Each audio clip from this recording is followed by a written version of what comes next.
भरतपुर का स्वरूप सिंह 80 साल का 4 बेटों का पिता था। वो बड़ा ही सज्जन इंसान था। उसके दरवाजे से कभी कोई खाली हाथ नहीं जाता। उसका मानना था कि हमारे कर्म हमेशा हमारे साथ रहते हैं। घर में धन धान्य किसी चीज की कमी नहीं थी। उम्र हो गई थी और उसे चिंता रहने लगी कि उसकी मृत्यु के बाद उसके बेटे जमीन जायदाद के लिए एक दूसरे से लड़ाई न करें। एक दिन स्वरूप सिंह ने अपने बेटों को अपने पास बुलाया। बेटा, अगर कल को मुझे कुछ हो जाए तो तुम चारों आपस में कभी किसी चीज के लिए लड़ाई मत करना और हमेशा मिलकर रहना, क्योंकि एकता में ही सबसे बड़ी ताकत होती है। मैंने तुम चारों के लिए बहुत कुछ रखा है। तुम्हें जीवन भर किसी चीज की कमी नहीं होगी। तुम चारों को सिर्फ मेरी दी हुई सीख और सौगात को संभाल कर रखना होगा।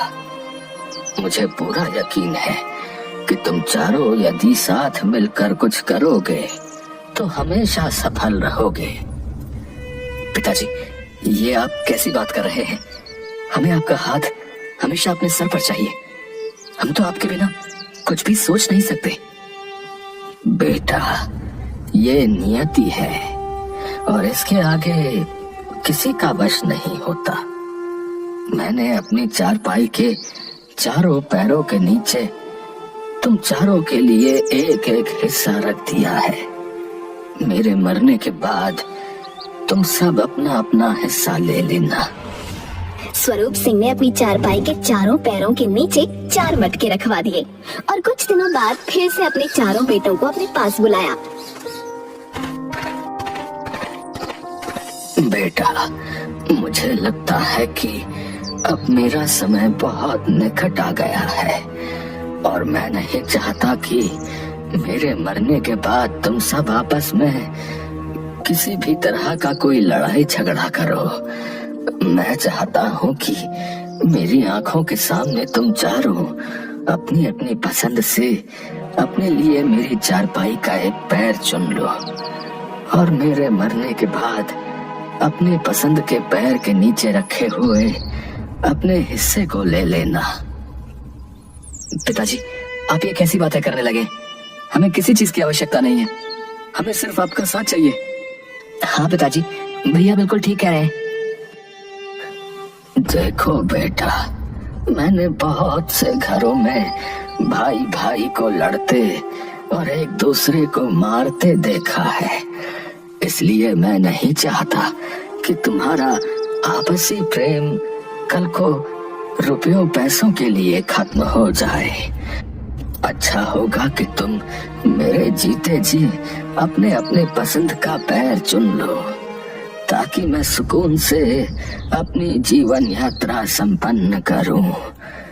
मुरली, तुम चारों भाइयों में सबसे छोटे हो, इसलिए सबसे पहले तुम अपनी पसंद का एक पैर चुन लो। उसके बाद मोहन, तुम अपनी पसंद का पैर चुनना। फिर गोपाल की बारी होगी और कृष्णा, तुम अपने भाइयों में सबसे बड़े हो, इसलिए मैंने तुम्हारे भाइयों को अपनी पसंद का चुनाव करने का मौका पहले दिया है। पिताजी, मैं जानता हूँ आप जो भी करते हैं वो बहुत सोच समझ कर करते हैं और आपकी हर बात के पीछे कोई ना कोई वजह और सीख होती है। चलो, तुम चारों अपने अपने पसंद का मेरी चारपाई का एक एक पैर चुन लो और मेरे मरने के बाद अपना अपना हिस्सा ले लेना। चारों बेटे उदास हो गए, लेकिन पिता की बात मानकर चारों ने पिता की चारपाई का एक एक पैर चुन लिया। थोड़ी देर के बाद ही स्वरूप सिंह ने अपनी आखिरी सांस ली। घर में किसी चीज की कमी नहीं थी। चारों बेटों ने मिलकर पिता का अंतिम क्रियाकर्म पूरी विधि विधान से किया। फिर कुछ दिनों बाद पिताजी को गए कई दिन हो गए हैं। हमें अपने परिवार को सुचारू रूप से चलाने के लिए उनके कहे अनुसार अपने जीवन को आगे बढ़ाना होगा। हाँ भैया, आप बिल्कुल सही कह रहे हैं। पिताजी भी तो यही चाहते थे कि हम चारों मिलकर इस घर को संभालें। ठीक है, तो चलो हम सब अपना अपना हिस्सा पिताजी की चारपाई के पैर के नीचे से निकाल लेते हैं। चारों ने मिलकर खुदाई करी तो चारपाई के हर पैर के नीचे से एक एक मटका रखा मिला। भैया, पिताजी ने हम चारों के लिए 4 मटके रखे थे। चलो अब हम सब एक एक करके अपने अपने मटके को देखते हैं। मेरे मटके में तो हीरे और जवाहरात रखे हैं। भैया, मेरे मटके में सोने और चांदी के सिक्के हैं। मेरे मटके में मिट्टी है और मेरे मटके में ये हड्डियां हैं। भैया, ये कैसा बंटवारा किया है पिताजी ने? मुझे और मोहन भैया को तो सोने चांदी हीरे जवाहरात दिए हैं। गोपाल भैया और आपको ये मिट्टी और हड्डियां। आप दोनों इन मिट्टी और हड्डियों का क्या करोगे? पिताजी का ये बंटवारा मुझे भी समझ नहीं आ रहा है। उन्होंने ऐसा क्यों किया? समझ तो मुझे भी नहीं आ रहा है। कृष्णा भैया, क्या आपको कुछ समझ आया? पिताजी ने हम दोनों के साथ ऐसा क्यों किया? क्या वो हमसे प्रेम नहीं करते थे? नहीं गोपाल, ऐसा बिल्कुल नहीं है। वो हम सबसे बराबर प्रेम करते थे। उनके इस बंटवारे के पीछे कोई ना कोई कारण और सीख छुपी होगी। गोपाल भैया, कोई बात नहीं। आप और कृष्णा भैया हम दोनों के हिस्से में आए सोने चांदी के सिक्के और हीरे जवाहरात में से आधे आधे ले लीजिए। हो सकता है पिताजी से हिस्सा बांटने में कोई गलती हो गई हो। धीरे धीरे बंटवारे की बात पूरे गांव में फैल गई। गांव के लोगों को तो पहले से ही स्वरूप सिंह के परिवार की एकता को देखकर जलन होती थी। अब तो उन्हें परिवार तोड़ने का एक मौका मिल गया। गांव के सोहन लाल कृष्णा और गोपाल से मिलते हैं। गोपाल सोहन लाल को बंटवारे की बात बताता है। अरे राम राम राम राम, ये तो बहुत गलत किया भाई स्वरूप सिंह ने। मुझे उससे ऐसी उम्मीद नहीं थी। हम सब तो उसे बड़ा ही समझदार आदमी समझते थे, फिर उसने ऐसा गलत फैसला कैसे ले लिया भैया? अब पता नहीं चाचा जी, ये तो पिताजी ही जानते होंगे। नहीं बेटा, तुम दोनों बहुत भोले हो। तुम्हें पता नहीं, मुरली और मोहन है तो तुमसे छोटे, लेकिन बड़े ही चालाक हैं। जरूर उन दोनों ने तुम्हारे पिता को तुम दोनों के खिलाफ कुछ समझा दिया होगा। अब नहीं सोहन चाचा, ऐसा नहीं है। वो दोनों हमसे छोटे हैं और हमें बहुत प्यार और इज्जत देते हैं। जी चाचा जी, कृष्णा सही कह रहा है। मुरली और मोहन हमें बहुत प्यार और इज्जत देते हैं। देखो बेटा, उम्र और तजुर्बे में मैं जो हूँ तुमसे जो है बहुत बड़ा हूँ। हाँ, इसीलिए तुम्हें बता रहा हूँ, अभी भी वक्त है। तुम्हें कचहरी में जाना चाहिए अपने हिस्से के लिए। ऐसा थोड़ी होता है कि 2 बच्चों को सोना चांदी जेवर रुपया पैसा सब दे दिया है और 2 को जो है मिट्टी और हड्डी है। ये क्या बात होती है भाई? गोपाल और कृष्णा सोहन लाल की बात का कोई जवाब नहीं देते हैं। ऐसे ही गांव के कई लोग गोपाल और कृष्णा को भड़काने की बात करते हैं। दोनों बड़े परेशान होते हैं। स्वरूप सिंह का एक खास नौकर हमेशा स्वरूप सिंह के साथ बचपन से रहता था। उसने स्वरूप सिंह के बेटों से कहा, मैं ये तो नहीं जानता कि तुम्हारे पिता ने ये बंटवारा क्या सोचकर किया है, परंतु इतना जरूर जानता हूँ कि वो कभी किसी के साथ अन्याय नहीं करते। तुम तो उनके अपने बेटे हो। हाँ काका, आप बात तो सही कह रहे हैं। इसलिए हम भी बहुत परेशान हैं कि पिताजी ने ये अजीब सा बंटवारा क्यों किया। चारों बेटे इस सोच में थे कि आखिर इस बंटवारे का मतलब क्या है। मुझे लगता है कि पिताजी के इस बंटवारे की पहेली को उनके मित्र और हमारे नगर के महाराज शूरवीर सिंह हल कर सकते हैं। चारों बेटे पिता के मित्र और अपने नगर के राजा महाराज शूरवीर सिंह के पास जाते हैं। महल के बाहर ही उन्हें राजकुमार मिलते हैं। फिर वो राजकुमार से पूछते हैं, महाराज कहाँ है राजकुमार? वे महल में ही हैं, परंतु उनके पास जरा सी भी अक्ल नहीं है। तुम उनके पास क्यों जा रहे हो? भैया, राजकुमार ने महाराज को कम अक्ल क्यों कहा? पता नहीं, चलो अंदर चलते हैं और देखते हैं कि क्या बात है। तभी उन्हें राजकुमारी मिलती है। राजकुमारी जी, महाराज कहाँ हैं? वे अंधे हो चुके हैं, उन्हें कुछ भी दिखाई नहीं देता। आप क्या क्या कह रही हैं राजकुमारी जी? सच कह रही हूँ। तुम्हें मुझ पर यकीन नहीं है तो महल के अंदर जाओ और खुद देख लो, उन्हें कुछ भी दिखाई नहीं देता। चारों भाइयों को ये सुनकर बड़ा ही अजीब लगा। तभी महारानी की नजर चारों भाइयों पर पड़ती है। महल के लोग चारों भाइयों को बहुत अच्छे से पहचानते थे। महारानी चारों को अपने पास बुलाती है। प्रणाम महारानी। कैसे हो तुम सब, और शेर सिंह कैसे हैं? महारानी, कुछ दिनों पहले पिताजी का स्वर्गवास हो गया। ये तो बहुत दुख की बात है। हम महाराज से मिलने आए हैं। अगर आपकी आज्ञा हो तो क्या हम उनसे मिल सकते हैं? वो कहाँ हैं? हमारे लिए तो उनका स्वर्गवास 2 साल पहले ही हो चुका है। तुम दरबार में चले जाओ, महाराज वहीं होंगे। चारों भाइयों को महारानी की भी बात समझ नहीं आ रही थी। फिर वो दरबार में पहुंचते हैं और महाराज से सारी बातें बताते हैं। तुम्हारे पिता बहुत ही समझदार और ईमानदार इंसान थे। उन्होंने जो भी बंटवारा किया है और जिसे भी जो हिस्सा दिया है वो बहुत सोच समझ कर दिया होगा। मुझे लगता है कि तुम्हें अपने पिता के निर्णय की इज्जत करनी चाहिए और उसके किए हुए निर्णय को खुशी खुशी स्वीकार करना चाहिए। महाराज, हम अपने पिता की इज्जत करते हैं, लेकिन हम इस निर्णय को समझ नहीं पा रहे हैं। ये कैसा बंटवारा है? 2 भाइयों को हीरे जवाहरात और सोने चांदी के हिस्से मिले और 2 भाइयों को मिट्टी और हड्डियां। इसका क्या मतलब है?